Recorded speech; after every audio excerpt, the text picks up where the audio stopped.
1 metro quadrado, talvez 2. Esse talvez seja o tamanho reservado à tribuna do Senado. Neste pequeno, mas fundamental espaço, já passaram neste pequeno espaço inúmeros grandes homens públicos, estadistas que aqui falaram, discursaram e decidiram os destinos da nação, escrevendo as mais belas e importantes páginas da história do Brasil e também conseguindo impedir as piores. Nesta tribuna, grandes homens públicos fizeram o juramento e sempre disseram a verdade. Mais do que isso, através da verdade, ajudaram a conduzir os destinos do país. É, portanto, que neste sacrossanto espaço da democracia não cabe outra coisa senão dizer a verdade. Mas mais do que isso, não omitir a verdade. E a verdade, por mais que doa, é que, infelizmente, nos últimos tempos, o que nós estamos vendo é que o Senado está perdendo a sua identidade, a sua essência, a sua alma. A Câmara dos Deputados do Congresso Nacional está perdendo a sua identidade, a sua alma. As instituições estão perdendo a sua alma. Estamos todos, políticos e cidadãos. A verdade é que, infelizmente, tudo isso está ligado a uma causa que alguns chamam de crise. Eu prefiro o termo que engloba a crise chamado anomia social. Prefiro o termo anomia porque ela tem a capacidade de englobar esta crise que tem múltiplas facetas, que é uma e muitas ao mesmo tempo. Se perguntar para um desempregado, vai dizer que a crise ela é econômica. Para os menos favorecidos, que estamos diante de uma crise social. Se perguntarem para nós, dizemos que a crise é política. Perguntem ao cientista político, ele dirá que a crise ela é institucional. Mas a crise, enquanto unidade, é mais difícil de ver visualizada. E ela só pode ser explicada pela causa. A causa maior é a anomia que graça o seio da sociedade brasileira. Esse termo é um termo criado já no século passado por um sociólogo, e a sociologia explica, sociólogo francês Durkheim. Esse estado de anomia social nada mais significa do que estado onde a sociedade, os cidadãos, a população não mais acreditam nas suas instituições, nas suas normas, nas suas regras, nas suas leis, nos poderes constituídos e simplesmente as ignoram. Ignoram as normas, não obedecem às regras, simplesmente não veem a sua vontade representada naquilo que os poderes fazem, agem ou decidem. Essa anomia social está no seio da sociedade brasileira, está nas ruas, basta andarmos nelas. Essa anomia social, ela é refletida não apenas, e não significa isso, violação da regra, porque isso é delito ou crime. Simplesmente, ela se verifica diante simplesmente da ignorância por parte da sociedade do que está constituído. Isso é extremamente perigoso, senhor presidente. Isso leva essa anomia a que a sociedade faça suas próprias regras, busque seus líderes, muitas vezes falsos profetas. Neste momento, é toda a sociedade que perde a sua coesão. Já não sabe o que é certo, o que é errado, o que é legítimo, o que é ilegítimo. E nesse aspecto, o Estado passa a perder a autoridade, a capacidade de controlar. Faltam freios, limites, e o próprio Estado perde a sua capacidade de garantir segurança aos seus cidadãos na sua própria base. Estou dizendo tudo isso porque hoje, andando nas ruas, conversando com as pessoas no cotidiano, nós vimos que, com uma virulência inédita e nunca vista antes, nós estamos diante desta anomia que divide famílias, que separa amigos, que faz com que a própria sociedade não mais se entenda. Todos falam, ninguém ouve. Quando ouve, apenas ouve aquilo que lhe interessa, não aceita o contraditório, não aceita a diferença, não aceita a contradita. Mas hoje, esta é a razão da minha vinda neste plenário. Hoje eu diria, de forma muito triste, que o Brasil está um passo além dessa anomia social. Ouso aqui criar um termo. estamos hoje vivendo diante do que aqui eu chamo de anomia institucional. Porque agora não é mais a sociedade, são os próprios poderes que não se entendem, poderes constituídos é bom lembrar, pelo povo brasileiro. Os poderes estão mergulhados numa crise de identidade, onde um poder entra no vácuo, nos espaços vazios deixados pelo outro. Um poder interfere naquilo que é da alçada da esfera do outro poder. Diante disso, nós temos as funções, os papéis, as atribuições e a própria identidade dos poderes embaralhada. Vamos começar falando pelo Poder Legislativo. Comecemos com o Poder Legislativo, a nossa casa. Quando podemos dizer que o Poder Legislativo perdeu seu norte ou perde seu rumo, a sua identidade, a sua alma? Nós estamos perdendo a nossa identidade quando, por exemplo, nos deixamos levar pela fúria legiferante de fazer leis e normas dos demais poderes, do Judiciário e do Legislativo. Perdemos a nossa alma, senhor presidente, quando deixamos que o Poder Executivo baixe medidas provisórias que nada tem com o que está escrito na Constituição Federal de relevante e urgente e legisle em nosso lugar. Mas mais do que isso, perdemos a nossa alma quando transformamos as medidas provisórias naquilo que nos interessa no particular, apresentando emendas que atendem interesses privados, interesses de grupos de pressão, fazendo das medidas provisórias uma verdadeira colcha de retalhos. Mas ainda em relação a elas, nós estamos aqui perdendo a alma quando deixamos essas medidas provisórias tramitarem, perderem o prazo e com isso trancarem a pauta. Como hoje, tem uma medida provisória trancando a pauta do Congresso, do Senado, que se não for votada, não vai permitir que o Senado vote outros projetos de lei. E ao trancar a pauta, deixamos de votar projetos de relevância da sociedade brasileira, projetos relacionados à segurança, à saúde, à habitação, a políticas públicas, enfim. Mas mais do que isso, nós perdemos a nossa alma não por fatores externos, mas por culpa própria, por inoperância, por incapacidade, por inércia.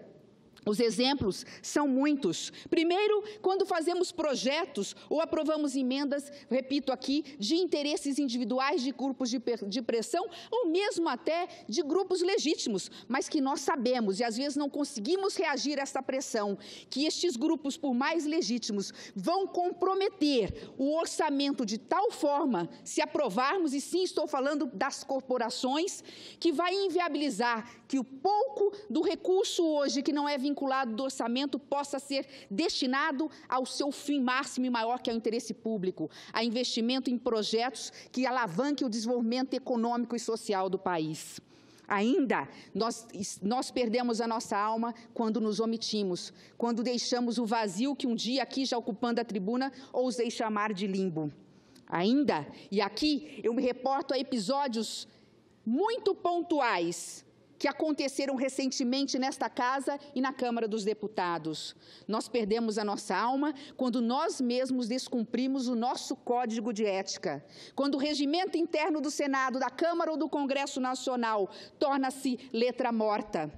Episódios recentes, apenas deste ano, nós citaríamos aqui dezenas, fico aqui com 3. Semana passada, um deputado federal, assumindo a presidência da Câmara, disse nos microfones abertos, portanto, foi divulgado para toda a nação, sem ter legitimidade para tal, um deputado do meu partido, disse nos microfones, ao lado do presidente do Congresso Nacional, que não haveria mais sessão já convocada do Congresso Nacional. O que é isso, senão uma anomia institucional? Nós mesmos desrespeitando as nossas regras, nós mesmos desrespeitando o nosso regimento interno. E com isso, senhor presidente, como vamos exigir da sociedade que respeitem as normas e as leis que fizemos, e mais ainda, que respeitem essa instituição, esta casa. Ainda neste mês passado, um senador, ainda em sessão desta casa, abriu os microfones a quem não foi eleito senador da República para que pudesse falar e, com isso, levar a sessão para um assunto que, por mais relevante, não era assunto que estava pautado na ordem do dia. Ainda recente, talvez há 2 meses, pouco mais que isso, senadoras da República assumiram a presidência e a mesa diretora, impedindo que mais de 70 senadores pudessem exercer o seu direito e o seu dever de votar projetos de relevância de interesse nacional. O Parlamento está perdendo a sua alma ao tornar menor aquilo que não por acaso chamamos de Carta Maior, que é a nossa Constituição Federal. É o caso do exemplo, e aqui nós precisamos chamar a atenção a esse problema que por enquanto está velado, não é assunto que pauta a mídia nacional, mas que nós já estamos sentindo na pele.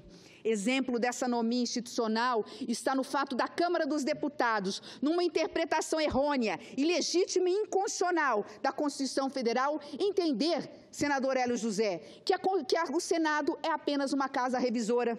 E o faz, não nos microfones, mas faz, repito, de forma velada. Quando deixa quando deixa dormindo nos escaninhos das comissões da Câmara dos Deputados projetos de iniciativa de um senador da República. Difícil um projeto de grande relevância do senador da República hoje ser aprovado na Câmara dos Deputados, porque entendem eles que nós somos apenas casa revisora. Fosse assim, a Constituição não garantiria a iniciativa de um projeto de lei do Senado Federal. Também neste caso, o Senado Federal que a casa maior se torna uma casa menor.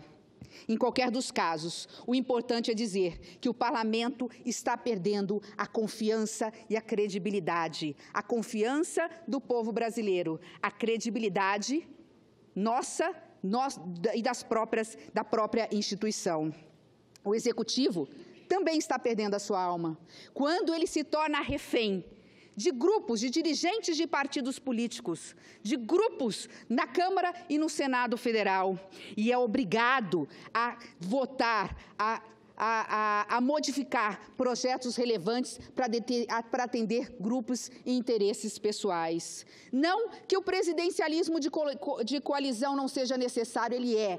Infelizmente, hoje, ele é mal interpretado, porque, na prática, o que nós estamos vendo é apenas o presidencialismo de coalizão se transformar num balcão de negócios e negociatas. Mas, na realidade, o presidencialismo de coalizão, na forma como foi teoricamente constituído, nada mais significa de colocar ao lado de um presidente eleito outros partidos e aliados que têm o mesmo posicionamento político e ideológico para governar junto, porque ninguém governa sozinho. Na prática, o presidencialismo de coalizão virou, repito, um balcão de negócios, um toma lá da cá. Cargos por votos, ministérios inteiro, porteira fechada, mais grave ainda, e é vergonhoso dizer isto neste momento na tribuna do Senado, é o fato da barganha de emendas, de verbas para se garantir a governabilidade. Mas o Judiciário também, nesse papel de protagonismo nunca antes visto na história do Brasil, em se inserindo em esfera que não é sua, também está perdendo a sua alma. Perde a sua alma quando inova na lei, fazendo interpretações heterodoxas, dizendo aquilo que não diz a lei, relativizando princípios jurídicos constitucionais consagrados há mais de um século, como o princípio da legalidade, o princípio da impessoalidade, do devido processo legal e da presunção da inocência. Também perde a sua alma quando entra na esfera da política pública, que é da alçada única e exclusiva do Poder Executivo. E este alerta, este puxão de orelha, também serve para o Ministério Público. Estamos todos perdendo a nossa alma. É a anomia institucional instalada nos poderes constituídos deste país. As virtudes do Judiciário, que são a moderação, o equilíbrio, a equidistância das questões políticas e ideológicas, das paixões políticas e ideológicas, essas virtudes hoje, elas estão, infelizmente, sendo deixadas de lado. O que não são os episódios largamente anunciados, mesmo pela televisão, pelos sites brasileiros, que não anomia social, institucional, quando o Judiciário, através de uma decisão monocrática de um ministro do Supremo Tribunal Federal, interfere numa decisão da mesa diretora. Um erro. E também um erro da mesa diretora, quando não cumpre uma decisão judicial, porque decisão judicial não se discute, deve se cumprir e depois se recorrer. Tudo isso está levando à politização. Eu já estou no meu, se me permitir 5 minutos, eu me comprometo a encerrar, senhor presidente. Tudo isso leva à politização da justiça. A politização da justiça está matando a politização do judiciário está matando a alma da justiça. Senhor presidente, senhoras senadoras, senhores senadores, Durkheim, quando falou em anomia social, ele estava tentando definir na sua teoria e tentando explicar o suicídio. Imaginem, o suicídio que é um ato unilateral de vontade, o suicídio que nada mais é do que, infelizmente, uma manifestação de desespero de um ser humano. E ali, na tentativa de explicar o suicídio, ele diz que o suicídio tem muito a ver com o que ele chamou de anomia social, porque o suicídio está atrelado aos fatos do cotidiano que acontecem no seio de uma sociedade. E aí, quando ele trata da anomia social e nós trazemos essa questão para o dia a dia, para o hoje, para a política, eu diria, nós, se não tomarmos cuidado, estaremos provocando o suicídio das instituições brasileiras. E com isso, o que é mais grave, cometendo o assassinato da nossa democracia. Temos que evitar este crime múltiplo ou duplo, o suicídio das instituições e o assassinato da nossa democracia. E isso nós só faremos se revermos o nosso posicionamento nesta casa.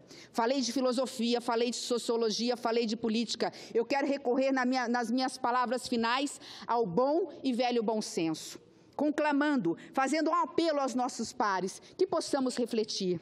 A reflexão começa em tentarmos entender que estamos todos do mesmo lado, que fazemos parte de uma única e mesma nação, que aquilo que nos une é muito maior do que o que nos separa. O povo brasileiro, o Brasil, o interesse público, a vontade de servir é muito maior do que as nossas posições políticas partidárias, a nossa forma diferente de ver o mundo. Mais do que isso, está na hora de começarmos ao invés de reforçar os muros já existentes, voltar a reconstruir as pontes que hoje precisam ser reconstruídas. Nós não superaremos a crise, nós não acabaremos com a desigualdade social se nós não repensarmos o nosso posicionamento, a nossa conduta e chamarmos para nós a responsabilidade. É preciso lembrar que é uma missão árdua, é verdade. Vai haver necessidade de um amplo diálogo, de muito consenso, de muita paciência, mas a tarefa é política, portanto é nossa. Não é tarefa do Poder Judiciário e nem mesmo diria agora, neste momento, enfraquecido, não é tarefa do Poder Executivo. A essência da alma do Legislativo é de ser uma casa plural, é de ter aqui o pluralismo de ideias. Portanto, aqui, diante de uma casa que representa todos os segmentos da sociedade, eu não tenho dúvida que esta mesma sociedade hoje dividida, vivendo aí em anomia, é uma sociedade que clama por resultado, clama por solução, quer a paz, quer a pacificação, quer a retomada do desenvolvimento, quer o país sendo olhado por aquilo que efetivamente importa. Como disse, sei que o momento é grave, gravíssimo, mas é por isso mesmo que para nós não tem outra saída, a não ser a saída da coragem.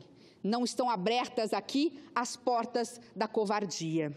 Isso tudo, volto a repetir, só será alcançado se nós voltarmos à velha prática da boa política, que exige amor à democracia e respeito à Constituição Federal. Mas eu termino a minha fala não com descrença, senhor presidente, mas com ampla esperança, lembrando de uma das frases preferidas do Dr. Ulisses Guimarães: navegar é preciso. E é com isso que eu encerro a minha fala, que cada um de nós possa assumir a sua responsabilidade nessa travessia, que possamos trilhar o caminho da solidariedade e da comunhão, e que possamos assumir o Brasil enquanto pátria comum, chão compartilhado, mesa de comunhão, porque precisamos estar acima e além de todas as nossas diferenças. A hora da travessia chegou, senhoras e senhores senadores. Era o que eu tinha a dizer. Muito obrigada, presidente, pelo tempo que me foi deferido.